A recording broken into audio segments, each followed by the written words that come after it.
¿Qué tal, amigos? Aquí estamos de nuevo en el canal de la verdad de True Channel, el único canal que le trae noticias en su idioma al momento y verdaderas. Conmigo un gran amigo, David Shestokas.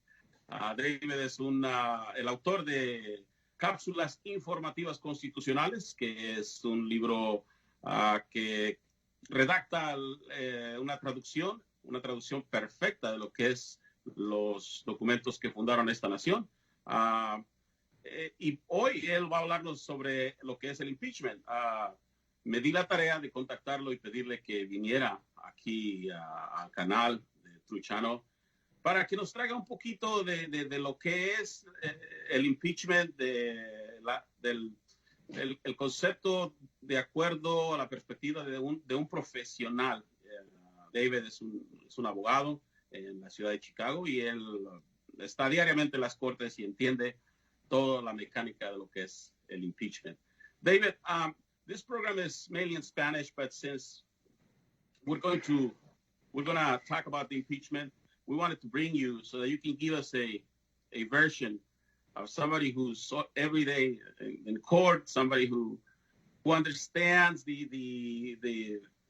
that legal lingo that usually a lot of lawyers use it towards their benefit sometimes. But how can you describe this impeachment actions by Pelosi and the rest of the House?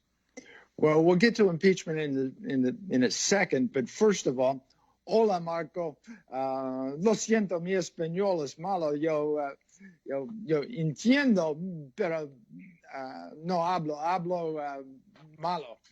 So we'll go to impeachment in English. Sí. You're right. But I had to do that because you mentioned the book that's in Spanish. But I had a very good friend, Dr. Berta Arias, who is a Spanish instructor that helped me with that. So I can read pretty well, but the words don't come when I go to speak. What are the chances that we could get Dr. Arias on this program one day? It would be wonderful to have Dr. Arias on the program, and we certainly would arrange that. I was just in contact with her the last couple of days. We're talking about having Cápsulas Informativas be available in Peru, and Dr. Arias wants to go on a book tour in Peru, so I'm sure she'd be happy to be on your program. So so we'll work that out. But regarding impeachment, we want to start from the beginning, what it is, what it isn't, we can do that because back when they were writing the Constitution, they wanted to have somebody that was very, very powerful, a central government figure. But they just fought a war, and 20,000 Americans had died getting rid of a king, and so they wanted to be careful. And when they put together the Constitution, needed a strong executive, but they wanted to make sure it wasn't a king. And one of the ways that could happen, there was a couple of things, of course, regarding having the president not be a king. One, of course, was being elected in the first place. The second was having a specific term of 4 years and having to run on a regular basis. But after that, he became the executive branch. The executive power of the United States is vested in the president of the United States. So he's the only one.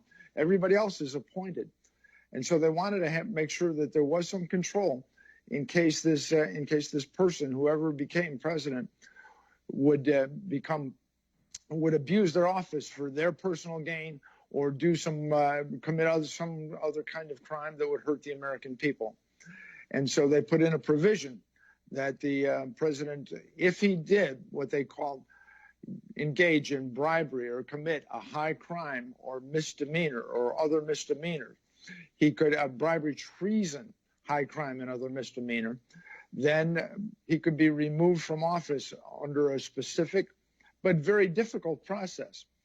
And that process involves the House of Representatives first determines whether or not they would accuse the president of having committed a crime, misdemeanor, treason, or bribery.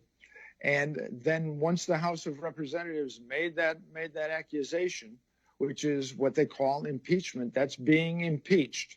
It's sort of like you're being, not you, but if somebody's accused of a crime, they get indicted or there's a complaint issued against them. And then if they're accused of that, then that's, and if the president is accused of this, then he is impeached. Being impeached and being removed from office are not the same thing. You're just accused of the crime. So the House of Representatives does the accusing of the crime, and that is by a simple majority vote of the House.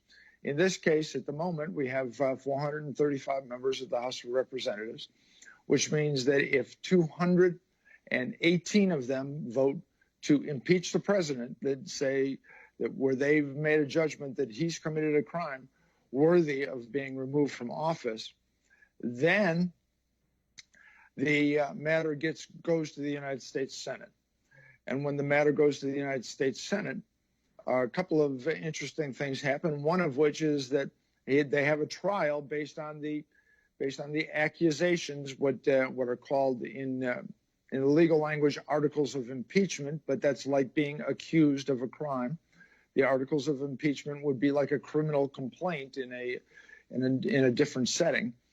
And then they have in the Senate a trial where 2/3 of the senators present and voting have to vote in favor of the articles of impeachment, and that would be called a conviction. If 2/3 of the senators vote to uphold the articles of impeachment, then the president is in fact removed from office.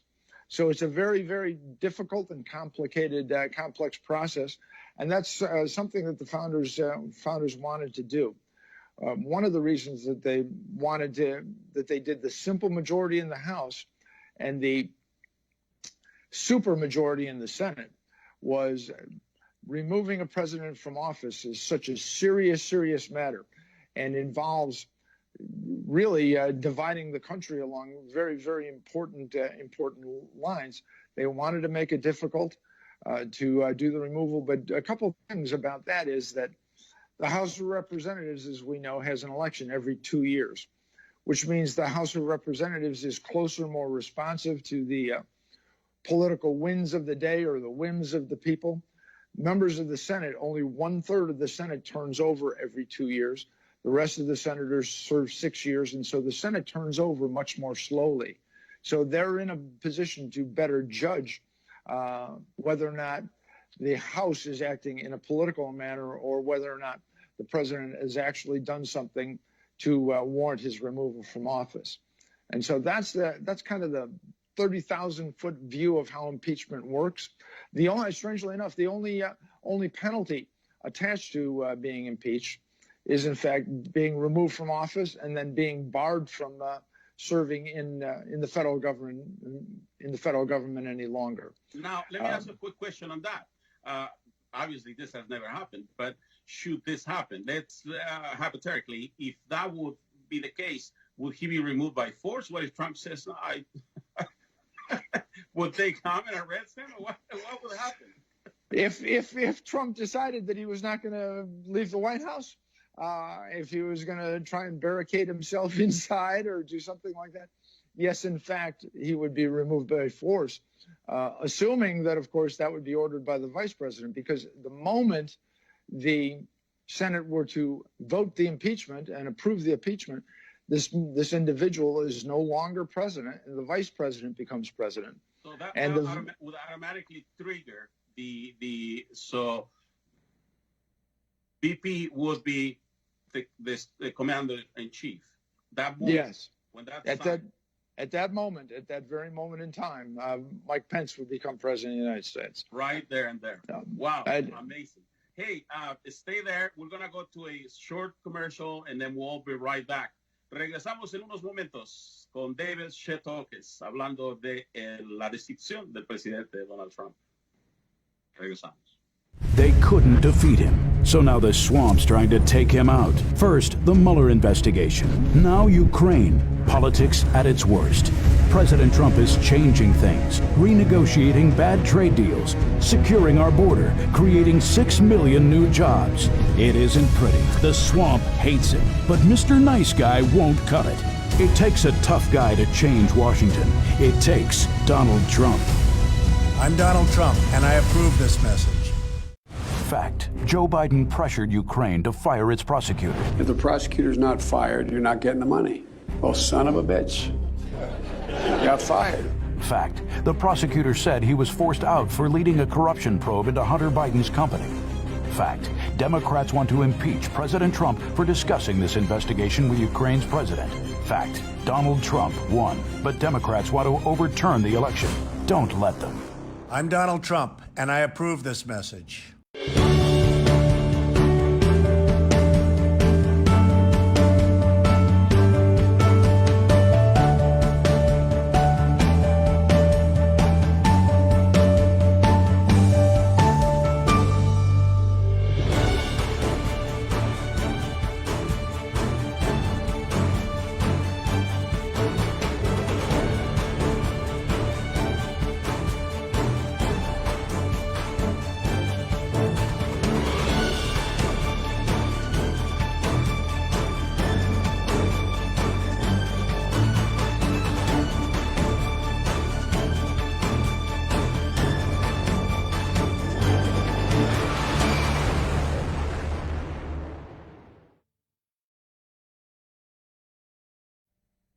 ¿Qué tal, amigos? Ya estamos de regreso aquí en el canal de la verdad de True Channel, el único canal que le trae noticias en su idioma verdaderas y al momento. Conmigo un invitado especial, un invitado que debe de todo americano seguir allá afuera, el señor David Shestokas. David Shestokas es el autor de Cápsulas Informativas Constitucionales, un libro traducido al español que explica detalladamente lo que es los documentos que formaron este país, desde comenzando con la Declaración de Independencia, con la Constitución y seguido por la Carta de Derechos. David, I wanted to say that Univision and Telemundo, they have actually been lying to the public. Yes, we were talking about that during the break, and they have translated. They have translated impeachment as destitución. And es enjuiciamiento, me decía. You were telling me it's enjuiciamiento. Sí, because it's like accusation. You know, it's accusing. It's not removal, and so they are lying when they use that phrase. To do that. One of the things we talked about in Cápsulas was using the correct language for impeachment in Spanish. Well, as soon as this show is over, what I'm going to do is I'm going to tweet Telemundo and Univision, and I'm going to tell them that we concluded that they are a bunch of liars. And that they... Okay, if you're okay with that. So, yeah, absolutely. Going back, so you gave us a rundown of what impeachment meant for the framers, or was intended to be. So what about the application of this and how they're misuse? In my opinion, they're misusing this weapon to attack Trump. I mean, such a great, successful president that we have. That's exactly correct. We could take a little look at history regarding the 3 prior times that impeachment has been significantly used regarding presidents of the United States. The first one was, in fact, Andrew Johnson, and Andrew Johnson became president when Abraham Lincoln was assassinated. They didn't like him, but there was a particular law called the Tenure of Office Act that prohibited the president from firing somebody, and he went ahead and fired the Secretary of War, a fellow by the name of William Stanton. And so that became the principal article of impeachment regarding Andrew Johnson. So in fact, at least at that particular moment in time, there was a definition of a clear crime that president, that Andrew Johnson was accused of by the House of Representatives. If you fast forward to the next president that was, in fact, impeached, or not, he wasn't even impeached. They drew articles of impeachment against Richard Nixon. They were about to vote those articles and vote to accuse him. But the House Judiciary Committee had accused Richard Nixon of actually aiding and abetting the cover-up of the Watergate burglary and doing obstruction of justice. So in that situation, there was an actual crime. There was a true actual crime involved. Excuse me. Regarding Bill Clinton, of course, the famous stuff, the stuff that got all the press was Bill Clinton's affair with Monica Lewinsky. However, they didn't impeach Bill Clinton about the affair. Bill Clinton was, in fact, subpoenaed to testify in a lawsuit in Arkansas regarding a woman that had accused him of sexual misconduct. Ultimately, Clinton was, in fact, found guilty of lying to the court in Arkansas, lying to the federal court in that lawsuit, which is perjury, which is a crime. President Clinton ultimately lost his law license. He had his law license taken from him, his license to practice law, because he had committed that crime in Arkansas, in the Arkansas court. If I may say something, myself, I did have an accusation against my profession here in California. I had an accusation, and I knew the accusation was a lie, but there was some issues that definitely I might have gotten in trouble for, some advertisement. But the amount of pressure these proceedings, these administrative actions bring to your life, it's so much, David. I mean, yes. Do you think they're doing this just to harass? And we are just we're an amazing moment with a guy that's probably been in court as much as I have through the course of his life. And President Trump is a very, very strong individual. And any other individual that perhaps had tried to go through the last 3.5 years, what he's gone through, probably would have just given up, which is what they wanted him, which is what they want him to do. But I was trying to give some background because Johnson, Nixon, Clinton, there were all demonstrable crimes that they could be pointed to when they were accused and brought through this impeachment process. At the moment, regarding President Trump, they're still looking. They're still looking. They haven't found any. Now when Trump says that he's willing to testify, are you afraid that they're just setting up a trap for him to get into what Clinton got into, or something like that? That perhaps something that he oversees, and they just. Perhaps, but I would suspect that neither Nancy Pelosi nor Adam Schiff wants to go toe-to-toe with Donald Trump. Because if you testify, when you testify, of course, so whoever it is asks you questions, right? And then you give them answers. And then it's a back and forth situation. So I'm not so certain that they want to go toe-to-toe with Donald Trump. And certainly the president doesn't have to testify under this scenario. Whether he would or not, that's going to be both a political and a legal judgment, primarily political, because ultimately the impeachment process, as a practical matter, is political, because the senators that will vote to impeach or not impeach have to stand for re-election, and that'll be the most famous vote that they'll ever cast. The members of the House of Representatives that have to vote whether or not to impeach him, that'll be the most famous vote they ever cast. At the moment, there's some difficulty for the Democrats because there are 31 members of Congress, members of the House of Representatives, who were elected in districts carried by Donald Trump in 2016. To bring back and put things side by side, the other 3 impeachments were more defined, were concluded that there was a bad deed. And in this case, with Trump, we don't have that. There was clearly a bad deed. each and every that nobody had to explain to anybody that Johnson was prohibited from firing these guys. Nixon helped out some burglars. Bill Clinton lied to a court under oath. You don't have to have 4 law professors sit in front of Congress and try and explain what it was that was wrong. You don't have to try and have some other people that like Lieutenant Colonel Vindman say, well, I think it was a bad thing. You didn't have to have. So they are making this up. It reminds me of Joseph Stalin's kind of right-hand henchman, Joseph Beria, who used to say when they wanted to get rid of folks, show me the man, I will show you the crime. And then David, we're gonna go to a short break. We'll be right back. Stay with that okay. With that thought.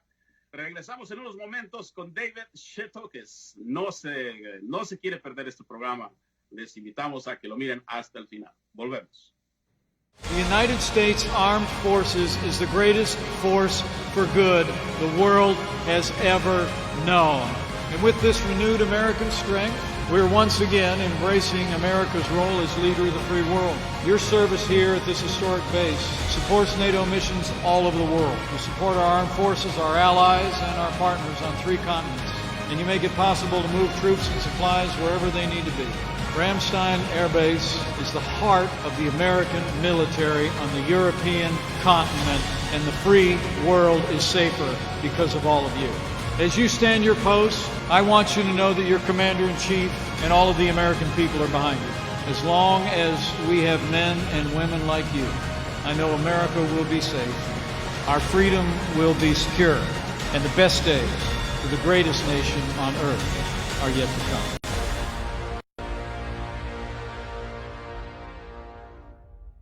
I'm here with the incredible people who fuel our factories, light up our homes, power our industries, and fill our hearts with true American pride.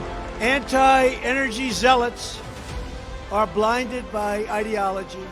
These Democrat plans would obliterate millions of American jobs, devastating communities across Pennsylvania, and bankrupting families all across our nation.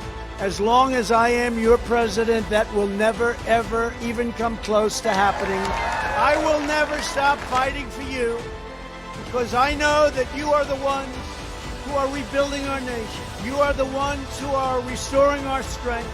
You are the ones renewing our spirit. And you are the ones who are making America greater than it has ever been before.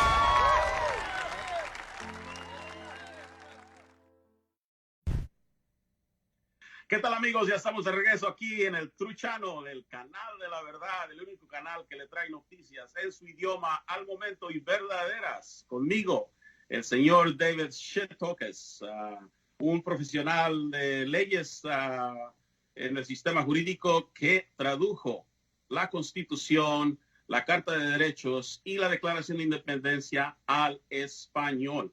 Un español que lo puede entender y que es esencial que todo hogar tenga este libro. Después tendremos más programas para hablar de este libro, pero por ahorita seguimos en la discusión de lo que es el enjuiciamiento del presidente Trump. So David, you were saying that when we talk about the pressure that this brings to somebody, regardless, and Trump is a very strong man that has faced this with great fortitude. And I mean, he looks great. He doesn't look like he's losing any sleep over this. No, he doesn't look like, although, frankly, the man, we're blessed. The man gets along on 3-4 hours of sleep regularly. He's an amazing, amazing human being. And what he's doing for America is just also amazing. And why they're trying to get rid of him is Joe Biden is kind of the poster child for why they're trying to get rid of Donald Trump. The situation with Biden bribing. Do you think, sometimes I think, like, okay, they're accusing of somebody because he is an opponent. That's the whole weight is because he was an opponent. What if he wasn't running for president? Then it would be okay to go against this person that committed this act? Yeah, before he became president, before he ran for president, everybody loved Donald Trump. You know, Al Sharpton gave him awards. Jesse Jackson gave him awards. But I mean, Joe Biden, just because Joe Biden is running, they put most of the weight there. Yes, no, there's no question about it.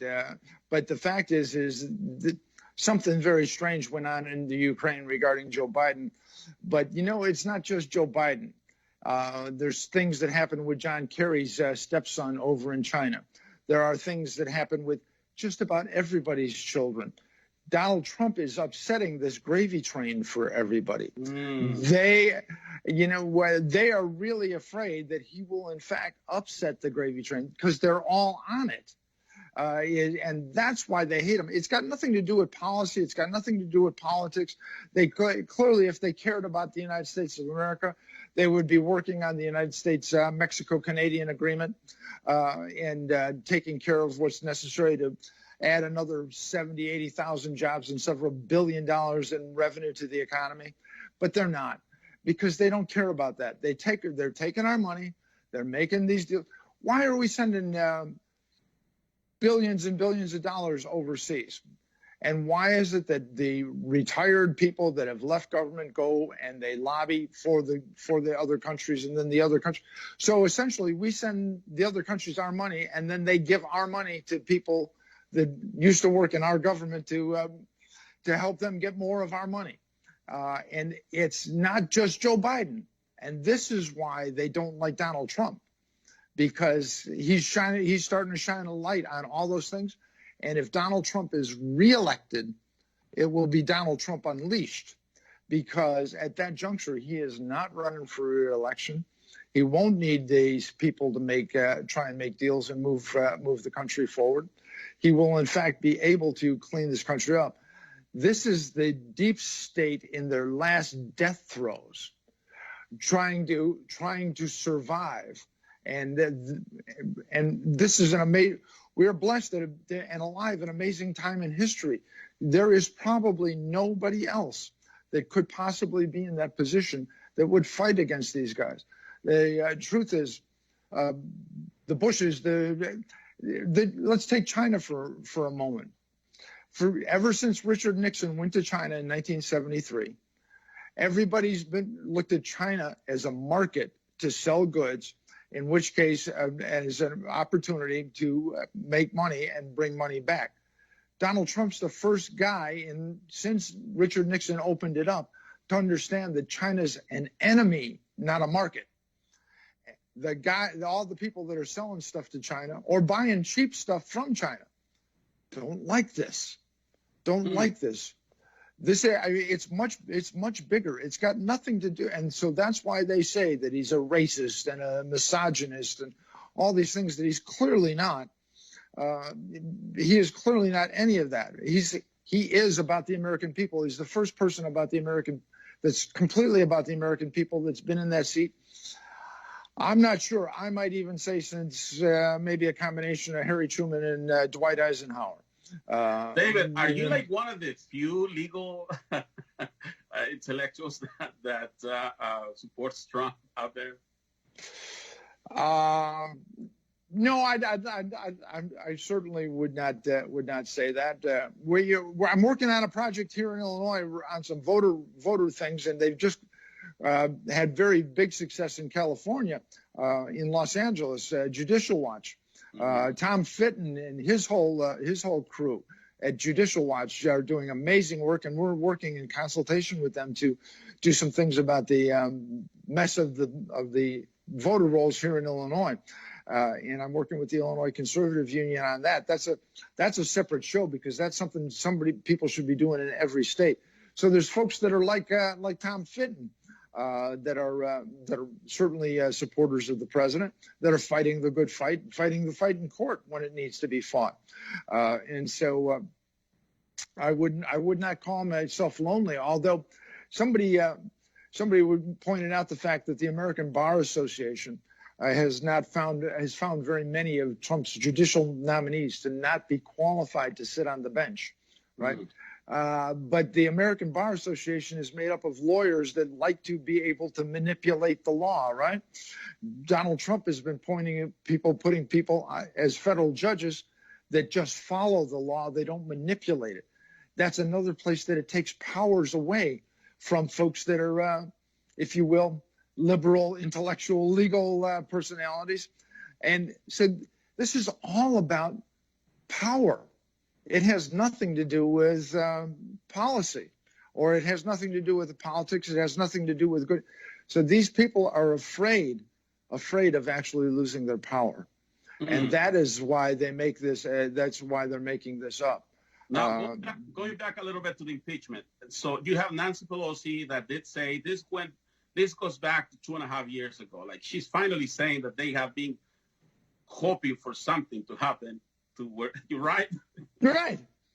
Right. Can you believe a phone call is going to take the president out of office? Give me a break. So, you know, they've been doing it, since November 9th, 2016, since the morning of November 9th, when it became clear that he was going to be president. They've been plotting. You can see it. You can see all that in the text messages. You can see that in the insurance policy of Strzok and Page. They're part of it. The Clappers and the Brennans of the world are part of it. The FBI, the CIA, because he is a danger to their established power. Wow, this is we're gonna go to a commercial and then we'll come back. And yeah, if you can just help us understand this people are putting all their weight in this impeachment thing, and it's just so obvious that they're trying to use all the power in their hands to attack Donald Trump. Yes, and they would bring any other normal human being down. Wow. Vamos a unos comerciales y regresamos con David Shestokas hablando del enjuiciamiento de Donald Trump. Regresamos. They couldn't defeat him, so now the swamp's trying to take him out. First, the Mueller investigation. Now Ukraine. Politics at its worst. President Trump is changing things, renegotiating bad trade deals, securing our border, creating 6 million new jobs. It isn't pretty. The swamp hates him, but Mr. Nice Guy won't cut it. It takes a tough guy to change Washington. It takes Donald Trump. I'm Donald Trump, and I approve this message. Fact: Joe Biden pressured Ukraine to fire its prosecutor. If the prosecutor's not fired, you're not getting the money. Well, son of a bitch. Got fired. Fact: the prosecutor said he was forced out for leading a corruption probe into Hunter Biden's company. Fact: Democrats want to impeach President Trump for discussing this investigation with Ukraine's president. Fact: Donald Trump won, but Democrats want to overturn the election. Don't let them. I'm Donald Trump, and I approve this message.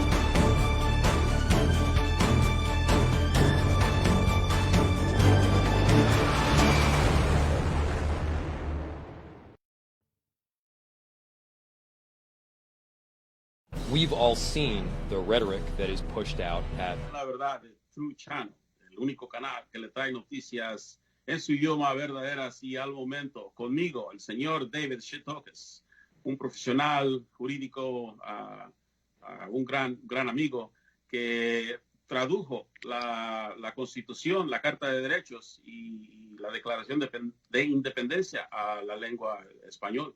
Un trabajo tremendo que hizo, que lo vamos a tener disponible. Más adelante hablaremos de eso. Pero David,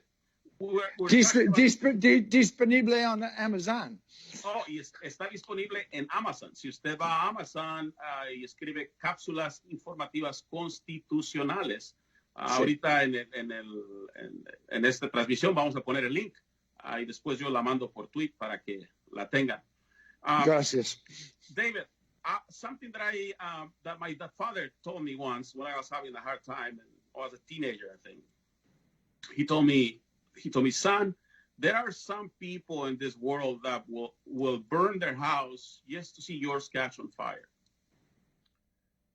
And I don't think there's a better way to describe what Nancy's doing. She is literally burning the house just to see, hopefully, Trump gets some of that.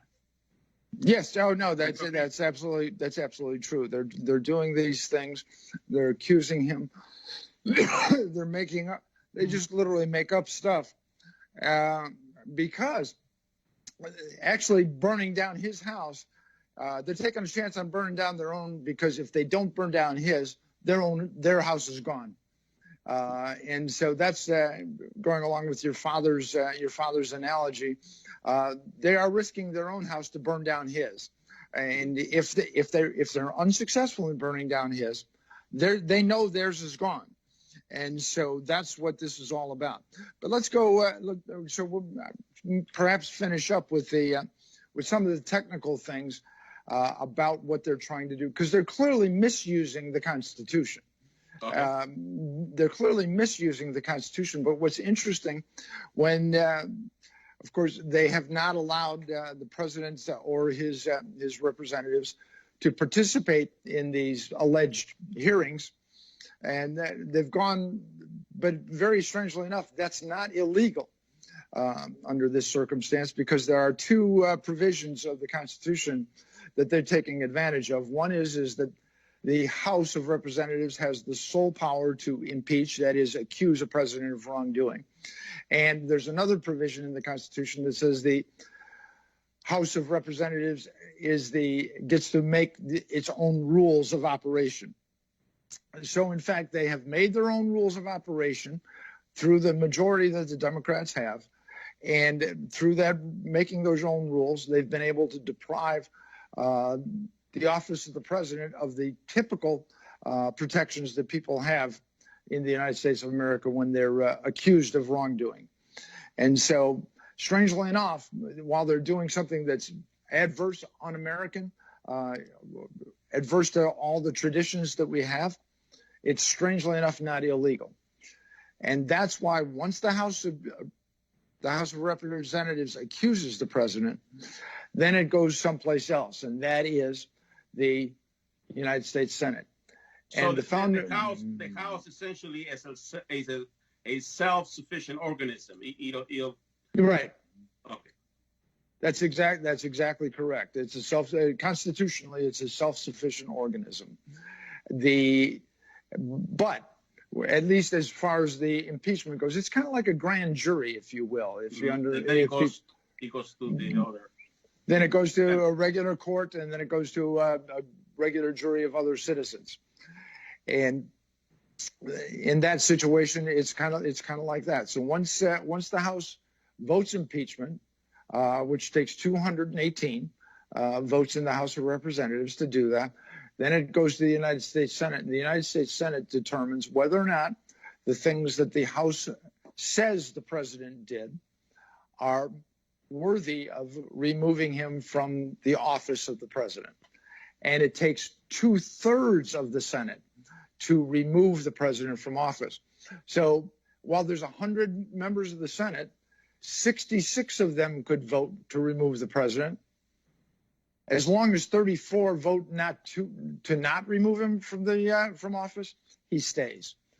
So that's what's so insane or crazy about what Nancy's doing, because it's quite clear they will never, ever wind up with 67 votes in the Senate to remove Donald Trump from office. So they're hoping to change the minds or the hearts of the senators, right?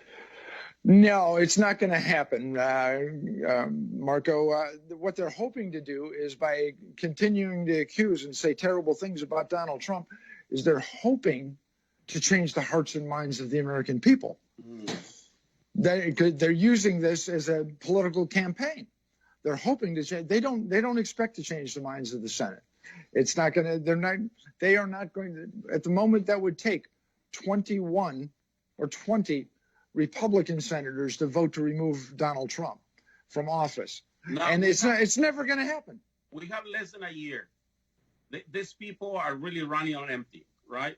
Right. If they don't convince the people, they're not going to convince the Senate. And then they're going to have a president that, you're right. I mean, he's going to be unleashed. He's not going to be very happy. Yeah, he will be unleashed. He will not need them. He will not be inclined to deal with them.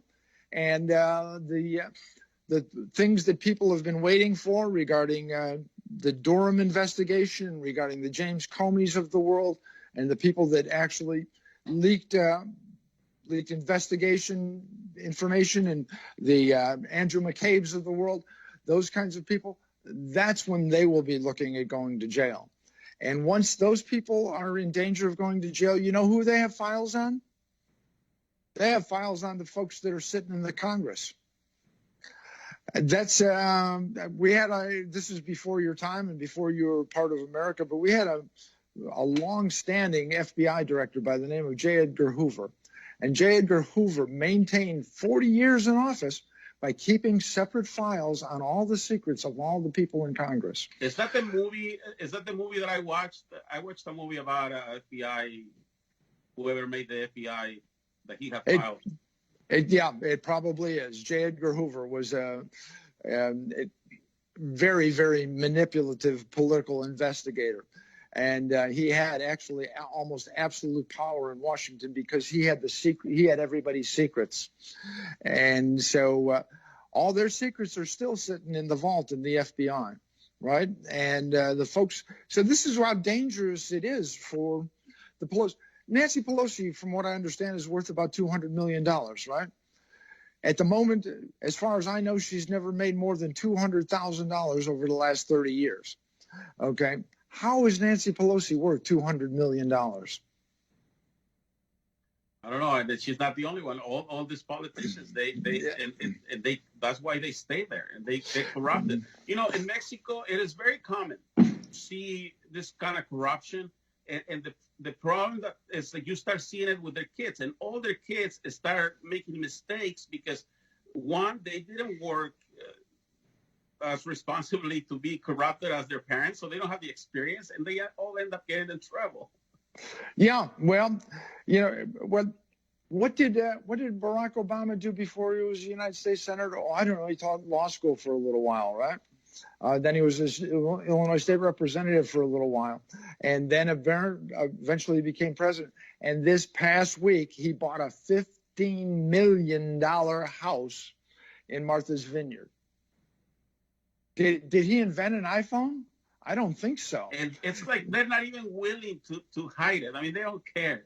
But, you know, one thing that I saw Obama do is when GM went down, he revived that corporation, and all his minions invested on GM now, and they all became billionaires. Yes. This is why they fear Donald Trump.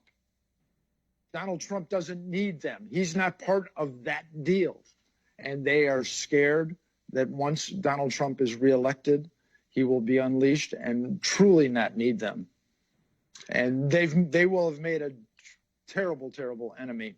And it will be to the benefit, long-term benefit of the American people. We're going to go to a short break, and we'll be right back, David. Vamos a unos comerciales y regresamos.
being president is a serious job.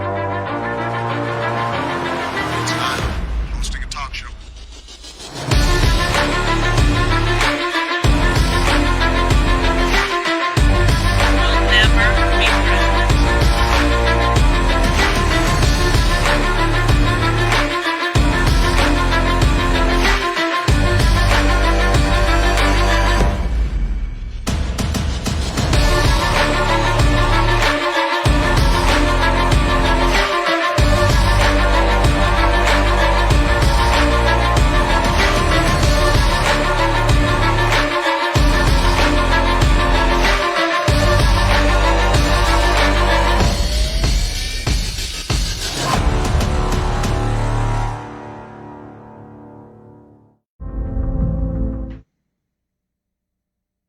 ¿Qué tal, amigos? Ya estamos de regreso aquí en el canal de la verdad, de True Channel, el único canal que le trae noticias en su idioma verdaderas y al momento. Conmigo, David Shestokas.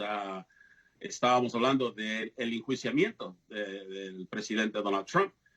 David, you were saying about the technical, the House gets to write the rules and execute them and all that, but once it's out of the House, they really have no power. That's all they have. They have no legal power, no legal authority. How it works, though, is they appoint members of the House, a committee, to be what they call managers of the impeachment process in the Senate. And the House managers go over to the Senate, and they're the ones that present the case to the Senate against the president. So the Adam Schiffs of the world go to the Senate, and then they're the ones that call the witnesses, and they're the ones that examine the witnesses under oath that are against the president. What happens then, though, is that in those circumstances, then the president's lawyers do, in fact, have the opportunity to cross-examine the witnesses. The president's people have the opportunity to present their own witnesses, and the Senate sets the rules of how this matter proceeds. And so it's not. So the Senate then has the rules on what kind of evidence is going to come in, whether or not they're going to accept things like what they call as hearsay evidence. So the Senate gets to set the rules in the Senate for the trial. So the people that are members of the House actually have to now, if they want to present their case, actually now have to obey those rules. And they're talking, some senators have mentioned that they'd like to hear Congressman Schiff testify under oath about his interactions with this whistleblower who under the law is not any whistleblower whatsoever. But that's a whole separate subject. So it's going to be a dangerous road for the House members that go over to the Senate to try and present the case against the president. How much of the information that they have been working with do you think is real evidence according to evidentiary rules, admissible evidence?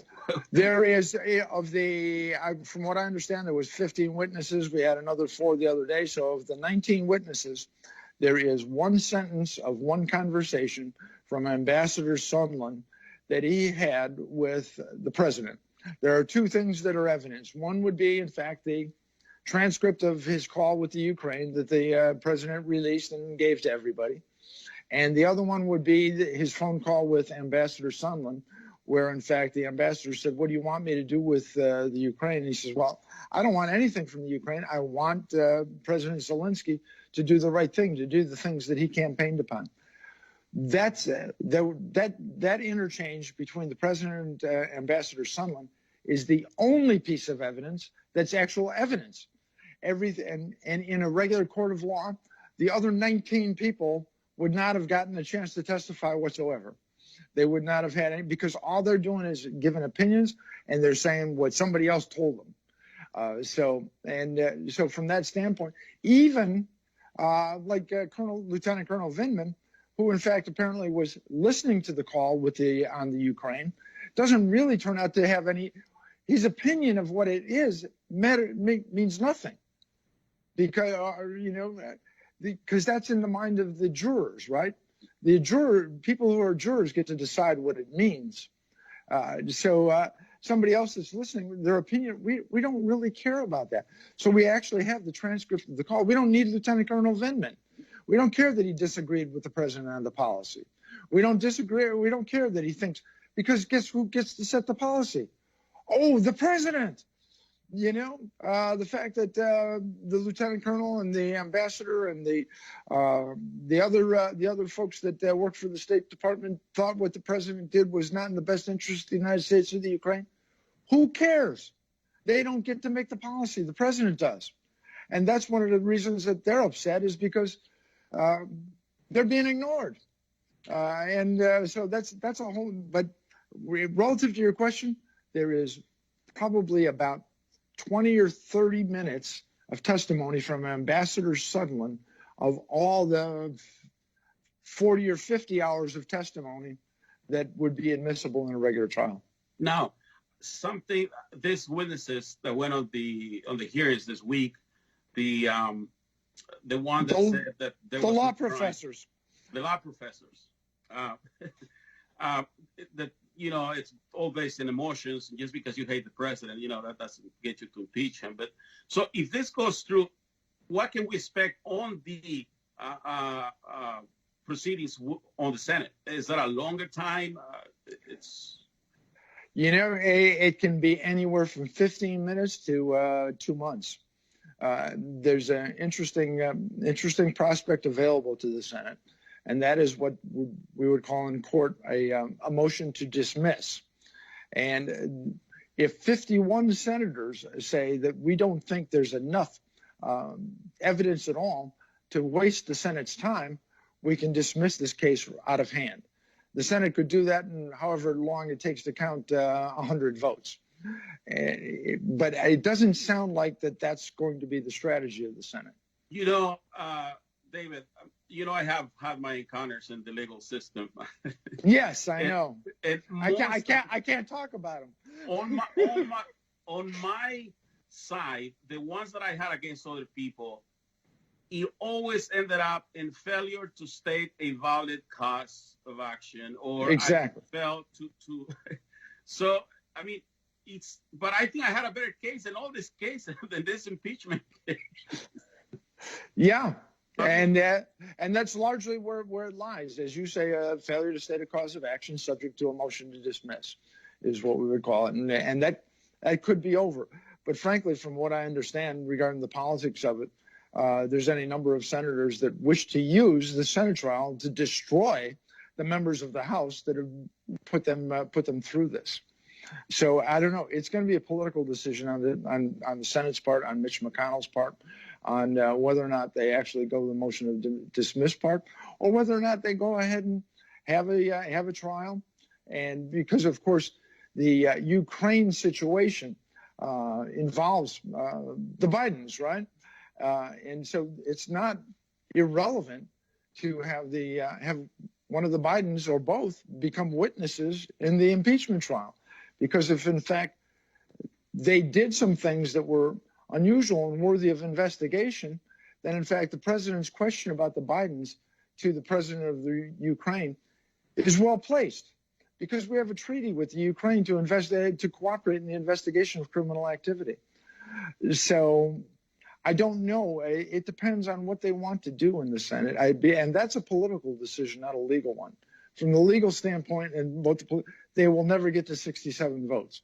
Whether the Senate wants to have this show trial that will, during the time that the Iowa people will be selecting their delegates for president, and the New Hampshire folks will have a primary to select their delegates, and make it so that Elizabeth Warren and Cory Booker and Bernie can't be there because they've got to be at the Senate trial. It's a big. They can wreak havoc on the Democrats if they want to. So we will see, Marco. You know, we're gonna go to commercial for a break, and then we'll probably come back, and there'll be the last segment. Where do you see the media here. I mean, it seems that they're salivating on all this, and it seems like CNN is just waiting for that next thing and that next thing. Yeah, that's it. Well, of course, they've got their own interest, and that is ratings, right? And impeachment is sort of like clickbait in terms of trying to draw ratings, because of course the Democratic debates aren't doing anything for them. The first Democratic debate had 14 million viewers, and the last one had about 3.5 million. So the ratings are not doing any. The other political things aren't doing anything for them. So they like it because it's clickbait, because it's good for business. The more eyeballs, then the more they can charge for their advertising. This is all. None of it has to do. The only person that has something to do with the American people is Donald Trump. We'll be right back. Unos comerciales y regresamos.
¿Qué tal, amigos? Ya estamos de regreso aquí con David Shestokas.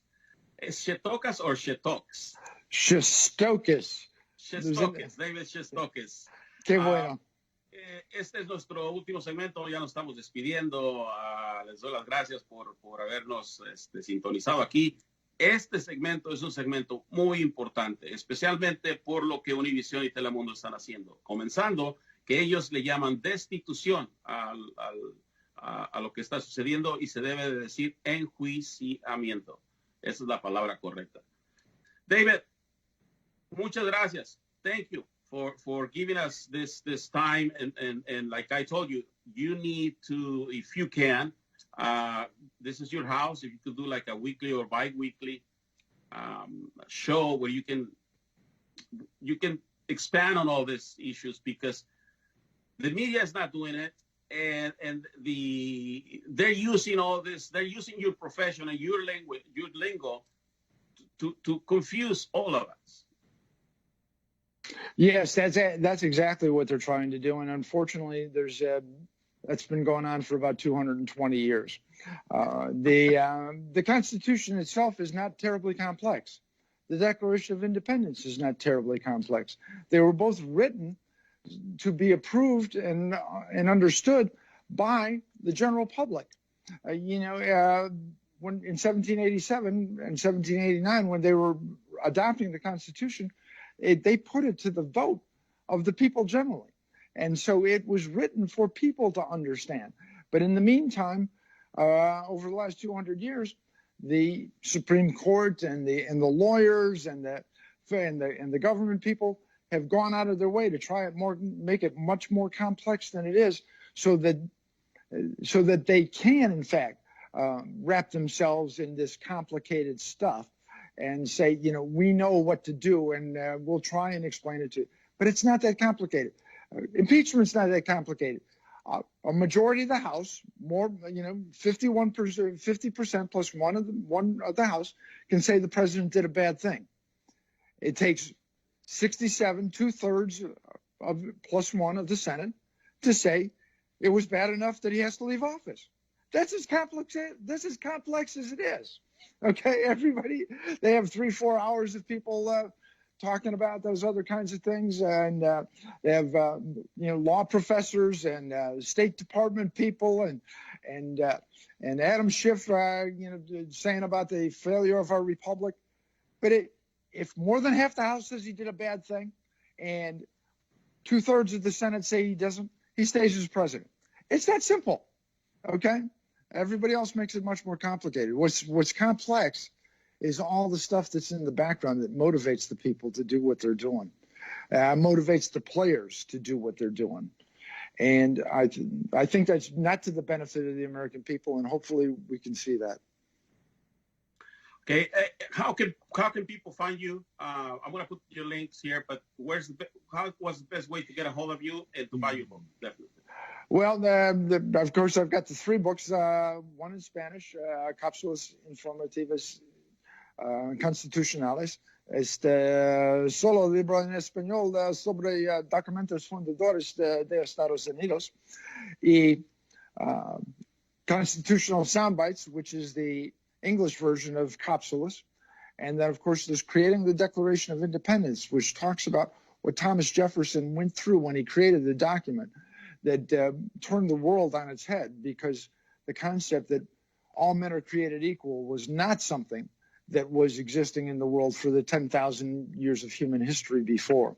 And so Creating the Declaration of Independence is a very special book, and that's available on Amazon. All 3 of them are available on Amazon.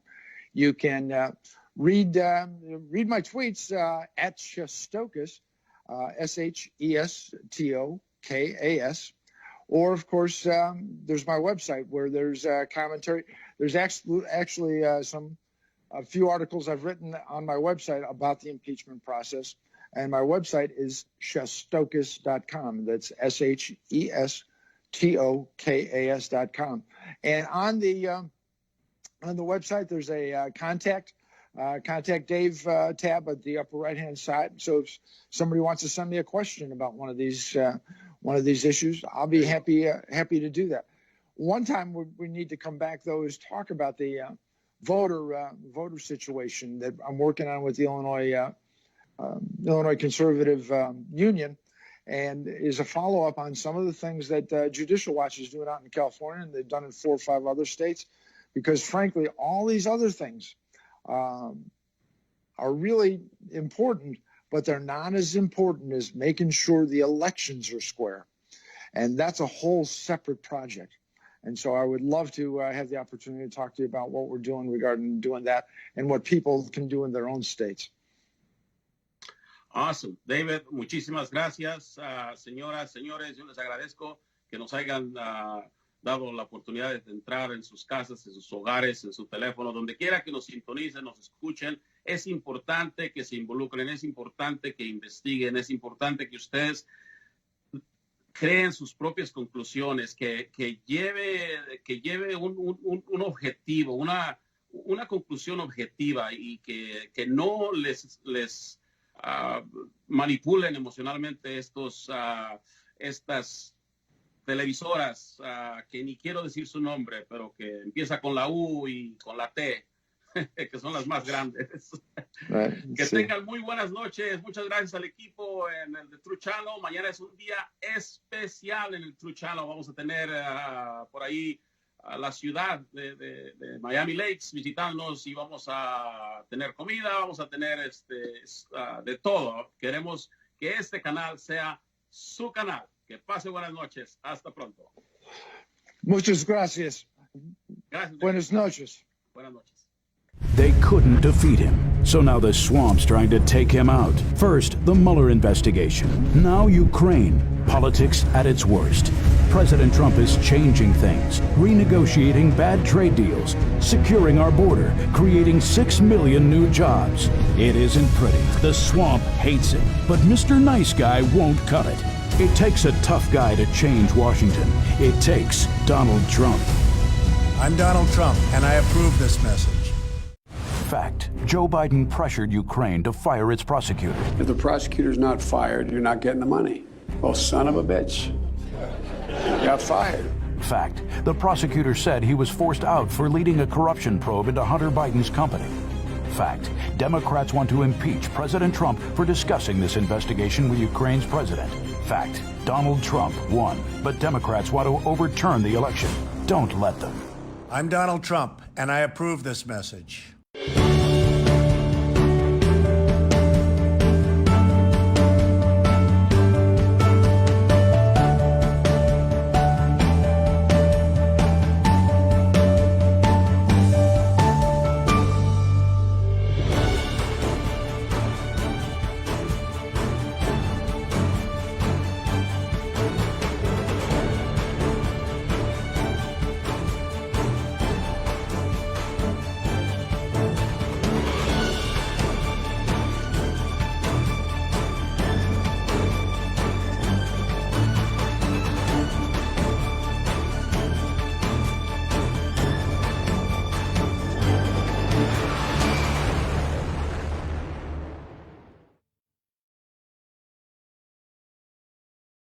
We've all seen the rhetoric that is pushed out at these Trump campaign rallies.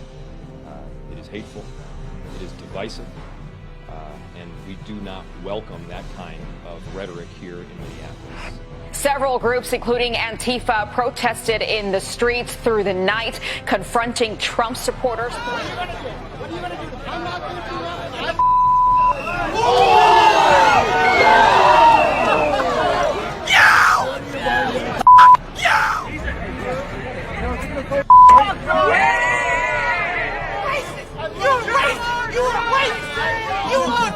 Crew and our security identified what are probably members of Antifa.